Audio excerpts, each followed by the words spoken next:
I still have nightmares about cockroaches. Because I don't know. It just does because they just like are so quiet and they, crawl around. And you want to when you come into your apartment, you want to like as you come in, they know. I mean, they hide behind stoves and everything, and that's where their villages are. So when you leave, then it's party time. So they're like all hibernating in your sink.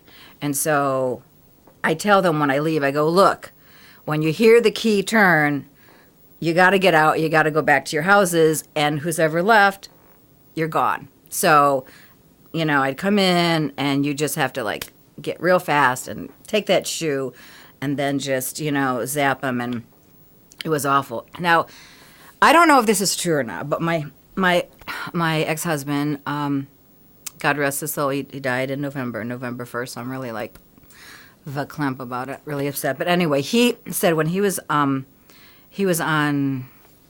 acid,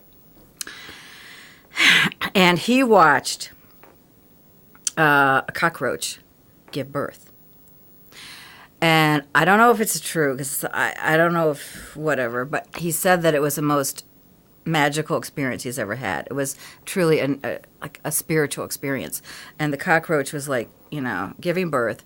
And after she gave birth, like she looked at him and they would communicate. And I don't think he killed them. He just sort of watched. He said it was like really fascinating to have these, cockroaches give birth. But, after a while, you talk to the cockroaches. You like scream at the cockroaches. You try to bribe the cockroaches.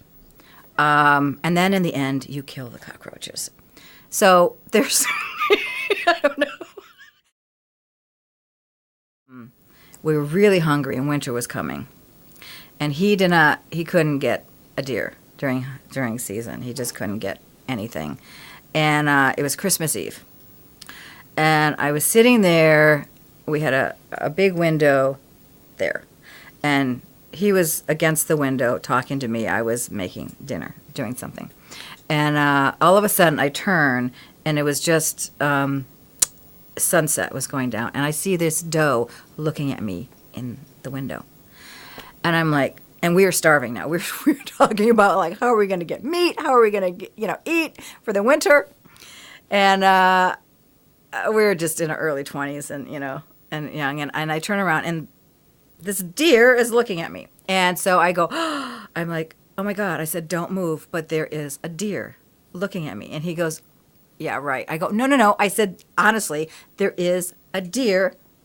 He goes, you're full of bullshit. He goes, yeah, because you're full of baloney, I'm going to go turn around and look. So he looks and he goes, get down. So I get down, and he's like crawling on his hands and knees to the other room because he wants to get his shotgun. And I'm there in the corner, and he goes, don't move. And I'm going, we're really hungry. But on the other hand, I'm thinking, oh my God, I don't know. I don't know if I want him to kill this. I'm really upset. So I'm sitting in the corner, and I'm just like, please, God, kind of let it get away or whatever. But he said that he just walked over, and the deer didn't move, and he shot it. So we weren't supposed to shoot it, and it's Christmas Eve, and the snow is really coming down. By this time, it's like 8 o'clock. I don't know what it is. It was 6, 7 o'clock.